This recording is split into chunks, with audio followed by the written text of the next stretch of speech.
Asterisco esta historia no está en los noticieros. No tiene balas en cámara lenta. No tiene nombres famosos. Pero ocurrió. Tal vez no así, pero así de cerca. Porque en la frontera sur, hay quienes cruzan buscando vida. Y hay quienes cruzan para borrarla. Hoy, Daniel tiene 9 años. Estudia en una escuela pública de Chiapas. Y cada 14 de abril, dibuja un oso de galleta. Y lo deja en el escritorio de la maestra. Nadie sabe por qué. Pero si alguna vez pasas por Tapachula y ves un libro viejo, con huellas en las páginas, no lo cierres. Ábrelo. Porque la justicia no siempre es ruidosa. A veces, es solo el recuerdo que nadie pudo borrar. Asterisco. Megáfono asterisco si esta historia te llegó al corazón. Escribe en los comentarios. Estoy en ___________. Tu ciudad, tu barrio, tu esquina del mundo. Porque mientras alguien recuerde, nadie estará verdaderamente solo. Asterisco. Tapachula, Chiapas, 12 de marzo, 5:17 de la mañana. La niebla se pegaba a la tierra como una manta mojada. En la estación migratoria del siglo XXI, el aire olía a café frío, sudor y desinfectante barato. Más de 300 personas esperaban bajo carpas de lona verde, mujeres con niños dormidos en brazos, hombres con miradas bajas, adolescentes sentados sobre maletas rotas. Todos parecían lo que eran, o lo que querían que creyeran que eran, migrantes centroamericanos en tránsito hacia el norte. Pero entre ellos, 5 no tenían destino. No llevaban documentos. No tenían familia en Estados Unidos. No huían de la violencia. Al contrario, ellos eran la violencia, disfrazada.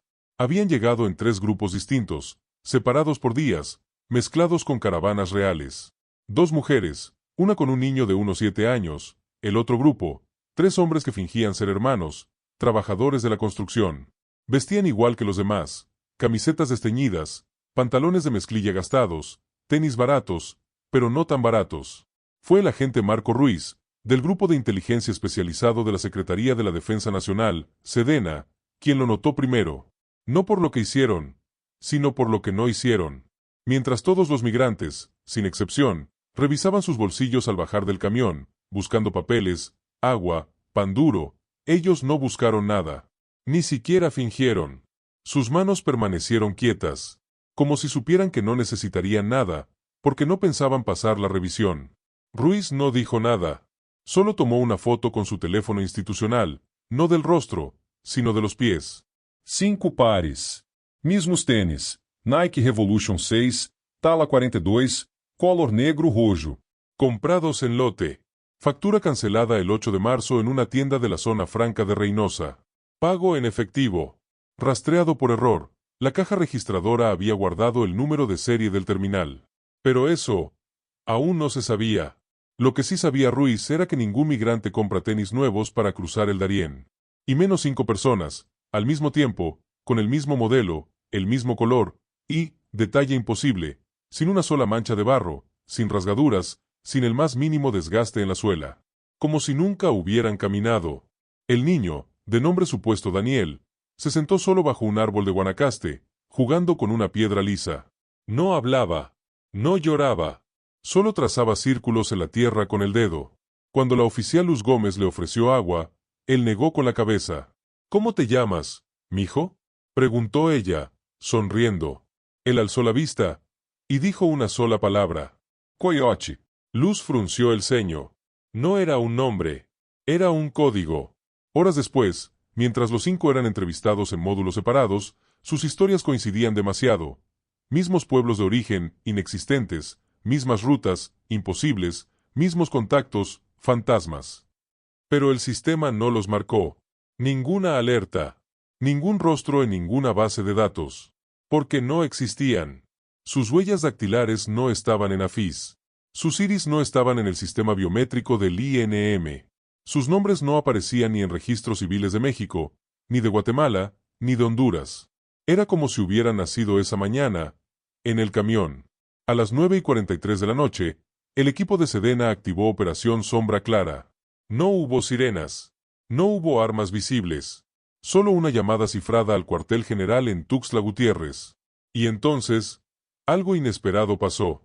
Mientras los 5 esperaban en una sala de espera con candado electrónico, el niño, Daniel, caminó hacia el sanitario. Nadie lo detuvo. Era solo um ninho. Pero dentro del baño, no usó el retrete. Se arrodilló, quitó la rejilla de ventilación con las manos y sacó un teléfono satelital. Pequeno. Negro. Sin marca. Incendido. Con una sola notificación en pantalla. Conexión establecida. Envío en 12 minutos. Y entonces, cursor blanco con forma de mano hacia la derecha, el teléfono vibró. Tapachula, Chiapas, 12 de marzo, 9:45 de la noche. El teléfono vibró una sola vez. No fue una llamada. No fue un mensaje. Fue un pulso. Una señal de activación. Dentro del baño, el niño no titubeó. Con los dedos pequeños, pero firmes, abrió la parte trasera del dispositivo. No había batería removible, ni ranura para tarjeta SIM. Solo una placa madre delgada, y encima, un chip negro, del tamaño de una uña. Lo extrajo. Lo sostuvo entre el pulgar y el índice. Y entonces, hizo algo que ningún niño de 7 años haría jamás. Lo olió. Como si buscara un rastro de calor, de uso, de vida. No lo había. El chip estaba frío. Nunca antes usado. Eso significaba una sola cosa. El envío no era de datos.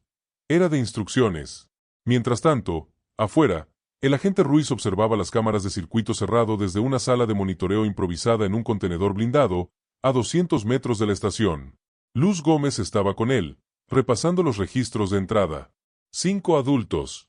Un menor, dijo ella, señalando la pantalla. ¿Y el sistema? Nada. 0 coincidencias. Es como si los hubieran borrado antes de nacer, terminó Ruiz. Entonces, Luz preguntó lo que ambos ya sabían. ¿Y si el niño no es rehén, sino el operador? Ruiz no respondió, pero su mirada se clavó en el monitor. El niño salió del baño. Caminó lentamente hacia la sala de espera. No miró a los adultos. No corrió. Solo se sentó en el suelo, junto a una toma eléctrica rota, y empezó a desarmar su tenis izquierdo. Dentro de la suela, un compartimento oculto. No llevaba dinero. No llevaba drogas. Llevaba una memoria micro SD, envuelta en cinta de teflón. Ruiz dio la orden. Intervención silenciosa.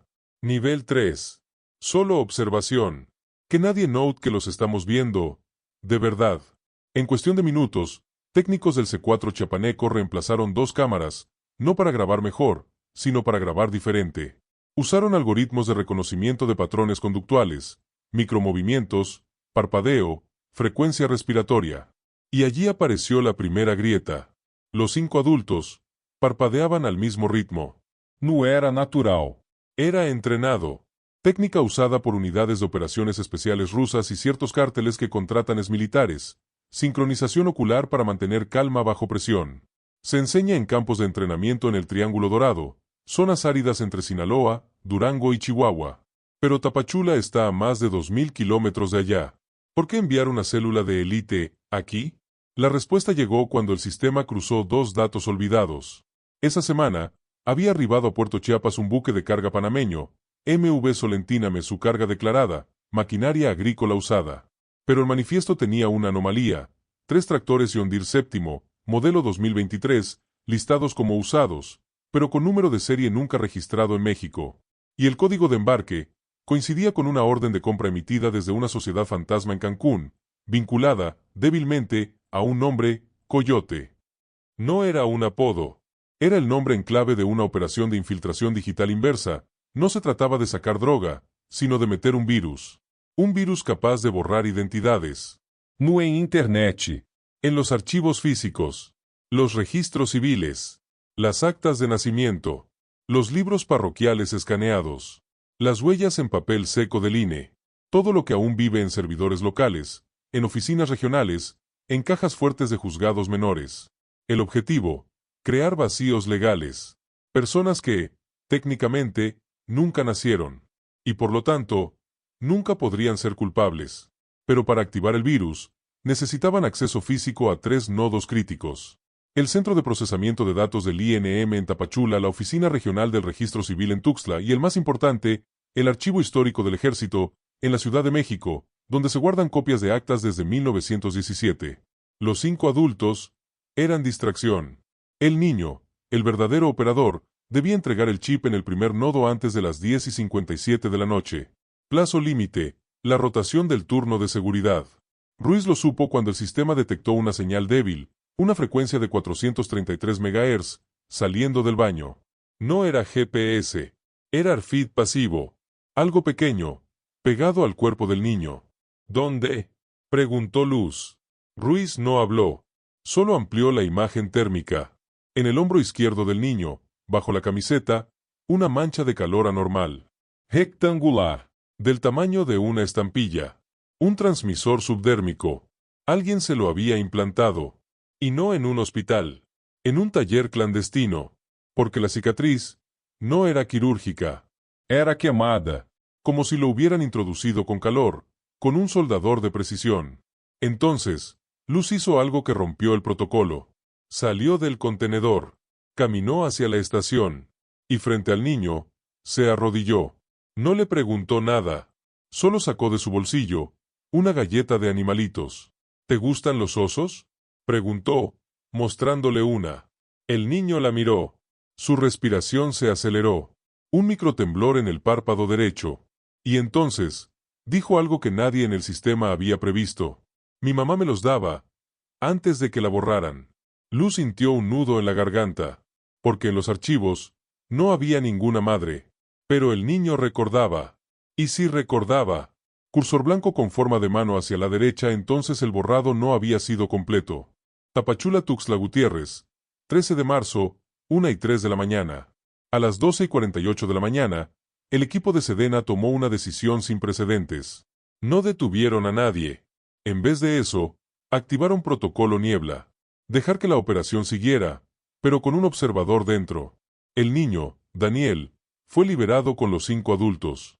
Les asignaron un transporte humanitario hacia Tuxtla, una camioneta blanca del DIF, con conductor real, y un pasajero escondido en el compartimento de herramientas, el cabo Efraín Solís, experto en vigilancia no invasiva, ex fuerzas especiales, y, lo más importante, hijo de archivista. Sabía que en el mundo del silencio, los papeles gritan más fuerte que las armas. La camioneta partió bajo la lluvia ligera que cae solo en marzo en Chiapas, esa que huele a tierra quemada y mangos verdes. Durante el viaje, nada pareció fuera de lo común. Los adultos hablaban poco. Daniel no habló nada. Solo jugaba con la galleta que le dio Luz. No la comió. La desarmó, separó el osito del fondo, como si buscara algo entre las capas. Pero fue en la parada técnica en Ocosocuautla, donde todo cambió. Mientras los adultos bajaron a estirar las piernas, Daniel fingió ir al baño, pero en vez de entrar, se desvió hacia los contenedores de basura traseras. Efraín, oculto bajo una lona, lo vio agacharse. No arrojó nada. Recuperó algo. Un sobre de plástico sellado al vacío, enterrado bajo cáscaras de plátano y periódicos mojados. Dentro, una cámara instantánea Fujifilm Instax Mini y un rollo de fotos usadas. No digital. No conectada. Inmune al borrado. Daniel sacó una foto nueva. La imagen, la fachada del registro civil de Tuxtla, tomada desde la calle, horas antes. Pero no era una foto cualquiera. Al reverso, alguien había escrito con bolígrafo azul. Si me borran, busca en el cajón 7B, atrás del calendario de 2009. Efraín transmitió el dato encriptado. Dentro de 93 segundos, el sistema cruzó. M igual Marisol Rios Vargas. Acta de nacimiento, registrada en Tapachula, 14 de abril de 2016. Madre de Daniel, según el testimonio del niño. Borrada del sistema el 11 de marzo, 2025, 24 horas antes de que la célula llegara a la estación. Pero, aquí estaba lo imposible. En los archivos físicos del registro civil de Tapachula, aún existía una copia. Porque el borrado digital no alcanzó el archivo húmedo, el cuarto refrigerado donde guardan originales en papel, bajo control de humedad, lejos de servidores. Y en esa copia, había algo más. Una nota marginal, escrita a mano por el oficial que registró el nacimiento. Presentó partida de bautizo de la parroquia de San Agustín, Tapachula. Testigo, Na. Lucía M. Una monja. Una iglesia. Un papel que nadie había digitalizado. Mientras la camioneta seguía hacia Tuxtla, un equipo de 2 agentes se desvió en silencio hacia esa parroquia, Una construcción colonial de paredes rosadas, con techos de teja y campanario torcido por el terremoto de 2017. La hermana Lucía tenía 84 años. Ceguera parcial. Memoria de elefante. Cuando le mostraron la foto del niño, no preguntó quién era. Dijo, ese es el niño que nació con la lluvia de marzo. El que su madre escondió debajo de la cama cuando vinieron los de negro. ¿Quién es? Preguntó el agente. No dijeron nombres. Solo dijeron, el archivo debe estar limpio. Y se llevaron los libros del año 2016. Pero no todos. La hermana Lucía caminó despacio hacia el armario del coro. Abrió una caja de madera con olor a alcanfor y cera de abeja. Y sacó un libro de registro parroquial, encuadernado en cuero agrietado. Pero no era el original. Era una copia oculta, hecha a mano, en lápiz, por ella misma. Porque en 2018, cuando escuchó que otros registros habían desaparecido, empezó a transcribirlos, en secreto. En la página 217, bajo la fecha 14 de abril de 2016. Daniel Alejandro Rios. Hijo de Marisol Ríos Vargas y, borrado con tinta negra. Padrinos, na. Lucía M.I. Nombre ilegible, mancha de agua. Pero al margen, en letra diminuta. El padre trabajaba en las antenas. Decía que protegía señales. Tenía un tatuaje. 7. Delta 7. Clave interna del Centro de Telecomunicaciones Estratégicas del Ejército. Unidad que gestiona redes seguras para operaciones sensibles. Alguien de adentro había ayudado a crear la identidad falsa. Y luego, a borrarla. ¿Pero por qué? La respuesta estaba en el destino final de la camioneta. Tustla Gutierrez. No para atacar el registro civil. Sino para recuperar algo que ya habían escondido allí.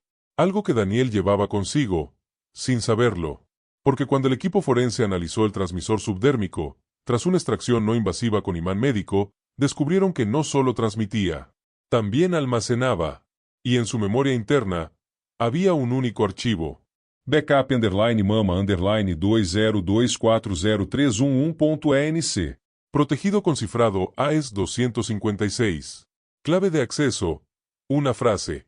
Y cuando Luz Gómez se acercó al niño en el refugio temporal, ya sin cámaras, sin protocolo, solo ella y él, sentados en el suelo con una lámpara de batería, le preguntó suavemente, ¿qué te decía tu mamá cuando te daba los ositos? Daniel cerró los ojos. Respiró profundo.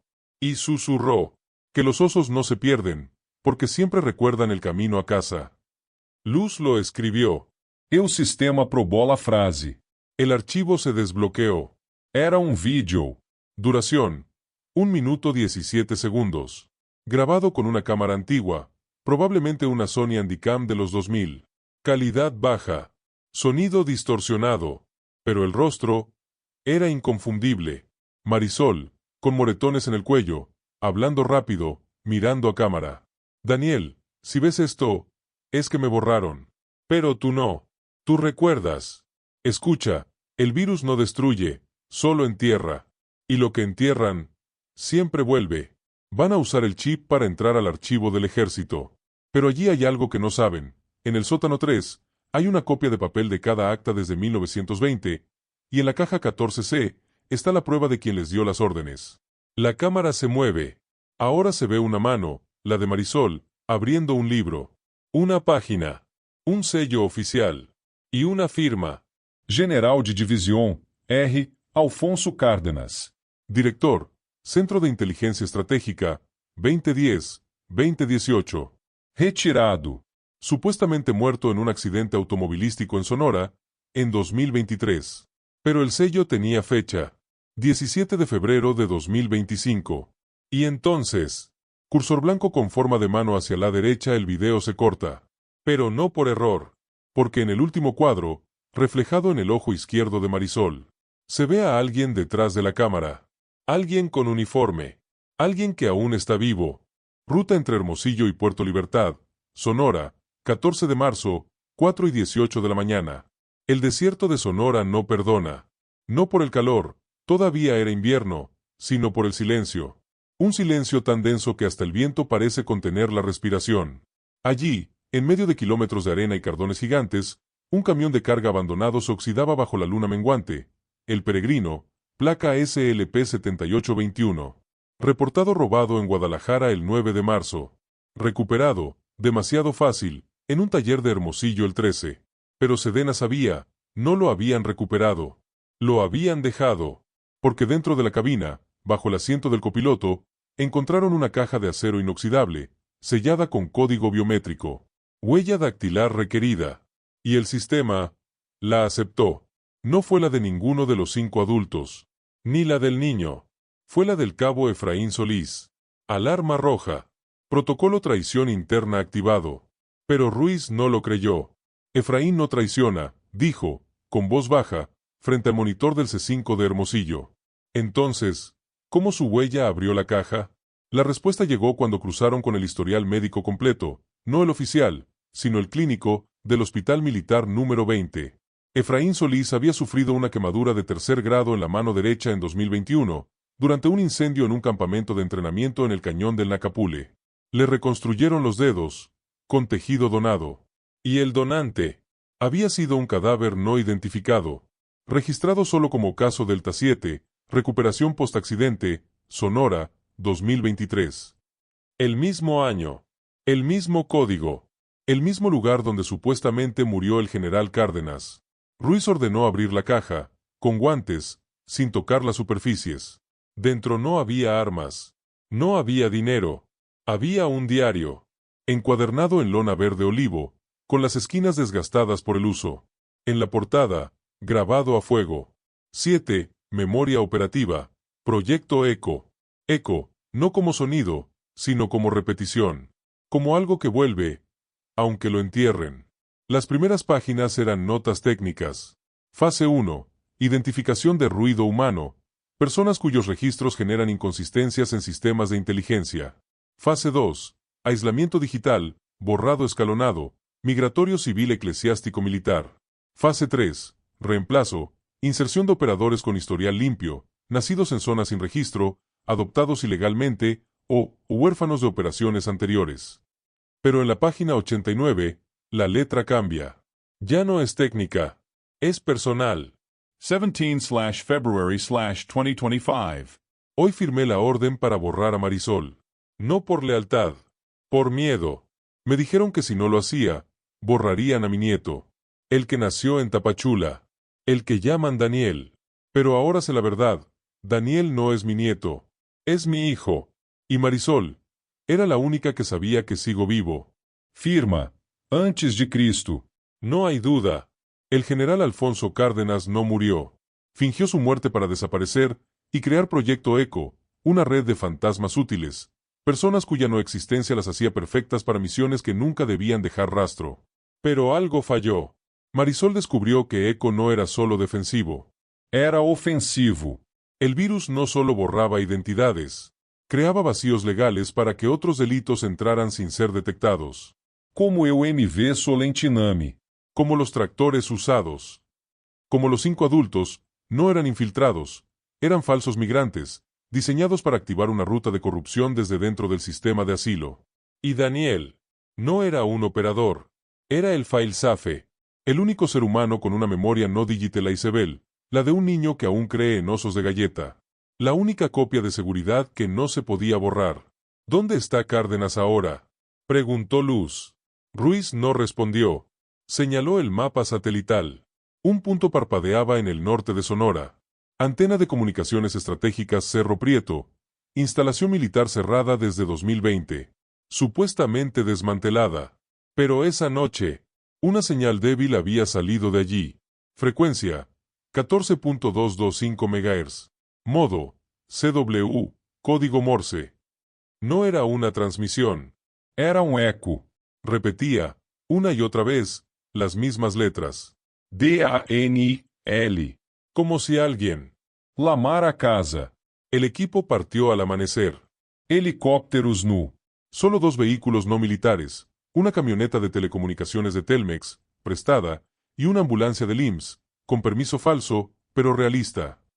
Llegaron al Cerro Prieto a las 8:03 de la mañana. La antena principal estaba caída.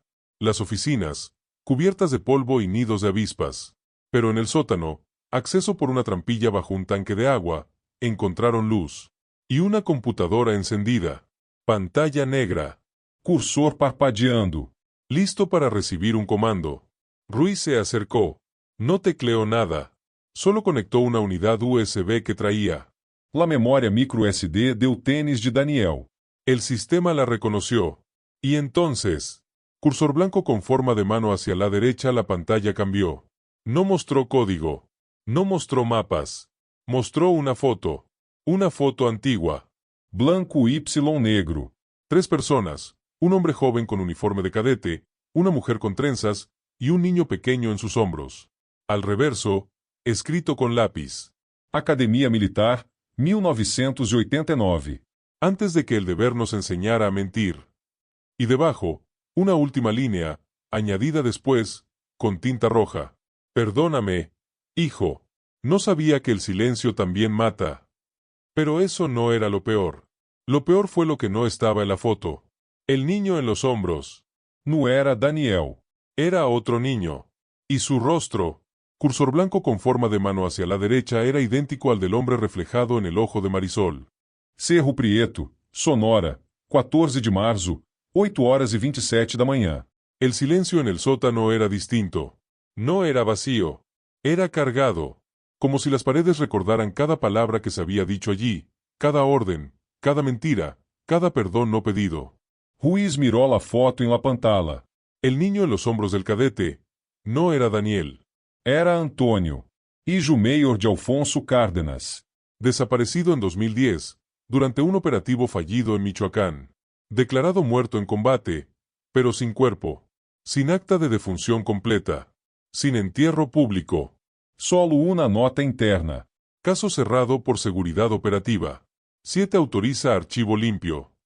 Archivo limpio. Las mismas palabras que usaron con Marisol. Cárdenas no solo había borrado a otros, había borrado a su propio hijo. Y luego, años después, cuando Marisol quedó embarazada, fruto de una relación breve, secreta, durante un curso de inteligencia en el DF, él vio en Daniel una segunda oportunidad. No para ser padre, sino para reemplazar. Pero los niños no se reemplazan, se recuerdan. ¿Dónde está?, preguntó Luz, en voz baja. No hizo falta responder. Un sonido vino del fondo del sótano. Estática. Una radio vieja, de baterías, encendida en una mesa de metal. Sintonizada en 7.205 MHz, frecuencia de emergencia de la Marina, hoy descontinuada. Y entonces, una voz. No grabada. En vivo. Marco. Preguntó la voz. Ronca. Cansada. Pero clara. Sé que estás ahí. Ruiz no respondió. Solo caminó. Detrás de un panel de circuitos, sentado en una silla plegable, estaba Alfonso Cárdenas. No llevaba uniforme. No llevaba armas. Solo una bata de hospital, una vía en el brazo y un oxímetro en el dedo. Enfermedad. Mielofibrosis avanzada. Vida estimada. Semanas. No vine a esconderme, dijo, sin mirarlos. Vine a esperar. ¿A quién?, preguntó Ruiz. Cárdenas sonrió. Triste. Al único que puede perdonarme. Pero no vendrá. Porque no sabe que existo. Entonces señaló la radio. La activé con el código de Daniel. No para llamarlo, sino para que él me escuche. ¿Él? Cárdenas respiró hondo. Antonio no murió en Michoacán. Lo capturaron. Lo reclutaron. Lo reprogramaron. Hoy trabaja para ellos. Los que están más arriba. Y el niño en el video, el que ves en el ojo de Marisol, hizo una pausa. Sus ojos se llenaron de lágrimas. Es mi hijo. Vivo. Y si me encuentra, me matará. Porque él también fue borrado. Entonces Luz hizo algo que rompió todos los protocolos. Sacó su teléfono institucional. Y llamó, no a su comandante. Llamó al refugio en Tuxtla. ¿Daniel?, preguntó, suavemente. El niño respondió con una sola palabra. Oso. Sí, mijo. Un oso, que necesita ayuda para encontrar su camino. Silencio. Luego. ¿Está triste? Mucho. Dile, que los osos siempre recuerdan. Incluso cuando el mapa se moja. Luz colgó. Y en ese momento, la radio emitió un clic. No estática. Una grabación antigua. Voz de niño. Papá, ¿Por qué las estrellas no se apagan? Porque alguien, en algún lugar, las sigue mirando, mijo. Cárdenas se derrumbó. No de dolor físico. De alivio. Porque esa grabación Era real. la había hecho en 2009. Y Daniel no la había escuchado nunca. Significaba que Antonio, el hombre en el video, no había borrado todo. Había dejado una huella. Una grieta en el silencio. Ruiz se acercó. No con esposas. Con un cuaderno y una pluma. General, hay una caja en el archivo del ejército. Caja 14C. ¿Qué hay dentro? Cárdenas cerró los ojos. La lista completa. De todos los que borraron. Y de todos los que ordenaron borrar. ¿Por qué no la destruyó? ¿Por qué? Hizo una pausa. Sonrió. Por primera vez. Porque la justicia no siempre es fuerte. A veces, solo es persistente. A las 10:14 de la mañana, un avión no tripulado sobrevoló Cerro Prieto. No para atacar. Para transmitir. Una señal limpia, cifrada, directo al C5 Nacional. Contenido. El diario de Cárdenas, el video de Marisol y un archivo nuevo. Lista-eco-final TXT. Dentro, 217 nombres. Cargos. Fechas. Montos. Y al final, una nota. Los borrados no están muertos. Están esperando que alguien los recuerde. A las 3 de la tarde, Daniel fue llevado al Archivo Histórico del Ejército, en la Ciudad de México. No como testigo, como custodio. En el sótano 3, frente a la caja 14C, un archivista le entregó un libro. «Es tuyo», dijo. «¿Por qué?» «Porque tu mamá lo pidió, antes de que la borraran». Era un álbum de fotos. Páginas blancas. Pero al abrirlo, cada hoja tenía una huella digital en tinta indeleble. Y junto a cada una palabra. Nombre. Lugar. Fecha. Marisol, en secreto, había estado recolectando las huellas de los borrados. No para denunciar. Para preservar. Porque sabía que un día, alguien abriría ese libro. Y diría, tú exististe. Esa noche, en su habitación del refugio, Daniel dibujó algo en una hoja. No un oso. No una casa. Un árbol. Con raíces profundas. Y en cada rama, un nombre. Primero, Marisol. Luego, Antonio. Luego, 215 más. Y al pie, escribió, con letra temblorosa, pero firme. Justice isn't always loud. Sometimes, it's the memory no one could delete. Antena para satélite, ¿quieres que esta historia llegue más lejos? Escribe en los comentarios. Estoy en __________. Pon tu ciudad, tu estado, o incluso tu barrio. Porque cada estoy en es una huella. Y mientras alguien recuerde, nadie estará verdaderamente borrado.